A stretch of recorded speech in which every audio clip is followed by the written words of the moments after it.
Wednesday's General Hospital episode is not about one shocking moment. It is about consequences colliding at the same time. One body on the floor, multiple people reacting for very different reasons. And beneath the surface, a pattern starts to emerge. This is an episode where morality, self-interest, and long-buried resentment all surface at once. Drew's collapse is not just a medical crisis. It is a stress test for nearly every character connected to him. And the way each person responds tells us where this story is headed next. Let's break this down carefully, because almost every plot thread here is connected, either emotionally or strategically. Nina finds Drew unconscious. Guilt, control, and narrative power. The first critical moment is Nina discovering Drew unconscious on the floor. This is not a random character finding him. Nina has history with Drew, layered with regret, rivalry, and unresolved accountability. Her decision to call emergency services immediately is important. On the surface, it looks like the responsible thing to do. But analytically, it also places Nina in control of a narrative from the very first second. By being the one who finds him and the one who calls for help, Nina becomes the primary witness. That gives her authority in how events are framed. She is the one who gets to say when she found him, what condition he was in, and what she believes happened. This could become very important later, especially if Drew's collapse turns into a criminal investigation. Nina then speaking to Tracy about Drew's condition is another calculated choice. Tracy is not a neutral audience. Nina knows exactly what reaction Tracy will have. This suggests Nina may be subconsciously or possibly deliberately seeking validation. If Tracy responds with cruelty instead of concern, Nina can tell herself that Drew has enemies, that what happened to him is part of a larger pattern, and that she herself is not the villain in this moment. Tracy's reaction, moral judgment disguised as justice. Tracy's response is chilling but consistent. She takes pleasure in Drew's medical crisis and frames it as karma. In her mind, this is justice catching up with him. The key thing here is that Tracy does not see Drew as a human being in danger. She sees him as a symbol of unresolved wrongdoing. This reaction matters because Tracy often acts as the voice of brutal honesty in Port Charles. When she says something is deserved, other characters often start questioning their own sympathy. Tracy calling this retribution could influence how others talk about Drew, especially if he cannot speak for himself. Hypothetically, Tracy's attitude could also affect how aggressively people fight for Drew if his condition worsens. Moral condemnation has a way of dulling urgency. If enough people decide Drew brought this on himself, his survival may become less of a priority emotionally, even if medically everyone does their job. Lucas and Liz, the weight of professional helplessness. When Drew arrives at the hospital, Lucas and Liz are the ones receiving him. This is where the story shifts from moral judgment to professional crisis. Lucas's visible sadness is not just about Drew personally. It reflects a doctor facing the possibility that skill and effort may not be enough. In general hospital storytelling, when a medical professional shows emotional vulnerability this early, it usually signals a bad outcome. Lucas's reaction suggests he already understands the severity of Drew's condition. The question becomes whether this sadness is anticipatory grief or a reaction to something already going wrong. It is likely that Drew's condition is unstable enough that saving him will require a miracle or a morally complicated choice. And if Lucas cannot save Drew, that failure could haunt him long-term. This is not just about losing a patient. It is about losing a fight he feels he should win. Willow's deception, a pattern, not a mistake. Now we reach the most dangerous character in this storyline. Willow. On the surface, she continues to present herself as innocent, supportive, and shocked by Drew's collapse. But we know the truth. She injected Drew and caused this crisis. And critically, this is not the first time she has concealed violence against him. This is what transforms Willow from a conflicted character into a strategic one. Her behavior is no longer reactive. It is patterned. She knows how to hide. She knows how to perform innocence. She has done this before. The most important analytical point here is motive.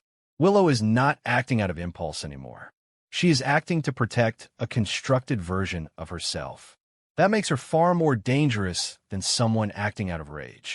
Possibly, Willow believes that as long as she maintains emotional consistency, no one will question her. She cries at the right moments. She expresses concern at the right times. And because people want to believe her, they likely will. Until they don't. Scout learns the truth. Information spreads too fast. Scout learning about her father's condition so quickly raises red flags. Information like this does not usually reach a child unless someone deliberately tells them. So who does that? And why? There are two possibilities. Either someone thought Scout deserved to know immediately, or someone used the information as leverage. Hypothetically, Alexis could be involved, or someone close to her. Or it could be an accident caused by panic and poor judgment. What matters is the impact. Scout is about to experience fear and instability, and that emotional shock makes her vulnerable. Whoever steps in next becomes the emotional authority in her life. Alexis's quiet satisfaction, opportunity disguised as concern. Alexis learning about Drew's condition triggers a deeply complicated reaction. On the surface, she may express worry, but internally, she sees an opening. If Drew dies, no one can block her from Scout anymore. This is not villainy in the traditional sense. It is ambition fueled by maternal instinct and entitlement. Alexis likely believes she is the best option for Scout, and if Drew is gone, she will not hesitate. This sets up a morally gray conflict. Alexis's desire to protect Scout could collide with the reality that Scout is losing her father. If Alexis moves too quickly, she risks appearing opportunistic. But if she waits, she risks losing control. Britt and Jason. Forced distance and emotional damage. Britt's conversation with Jason is deceptively light on the surface. She wants to be close to him, but she cannot. A secret order forces her to stay away. This is not about lack of love. It is about imposed distance. Britt attempting to act cheerful is a coping mechanism. She's trying to enjoy what little time she has before everything changes. This suggests she already knows separation is inevitable. Likely, this forced distance will not protect either of them. It will only create misunderstandings. Jason may interpret Britt's behavior as emotional withdrawal. Britt will suffer in silence. And secrets like this always explode eventually. Carly and Valentine. Bad news on the horizon. Carly receiving troubling news immediately raises questions about Valentine. Their alliance is fragile.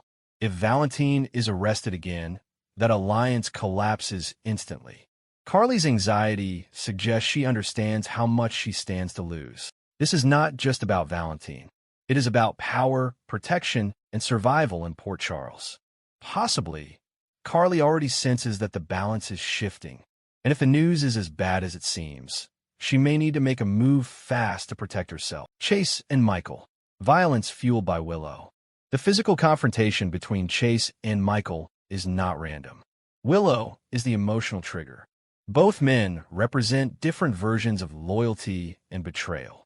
When words fail, fists come out. That tells us neither man feels hurt. And the fact that someone like Tracy might have to intervene shows how far this escalates. This fight likely does not resolve anything. It exposes fractures, and it may push someone to uncover the truth about Willow, especially if guilt starts leaking through cracks in her performance. Stella confronts Isaiah. Family lines drawn. Finally, Stella's confrontation with Isaiah brings a moral reckoning. She knows about his affair with Portia, who is married and part of Stella's family. Stella stepping in is not just about disapproval. It is about protecting family boundaries. Her warning to Isaiah is clear. Stay away. This storyline reinforces a larger theme in the episode. Secrets do not stay contained.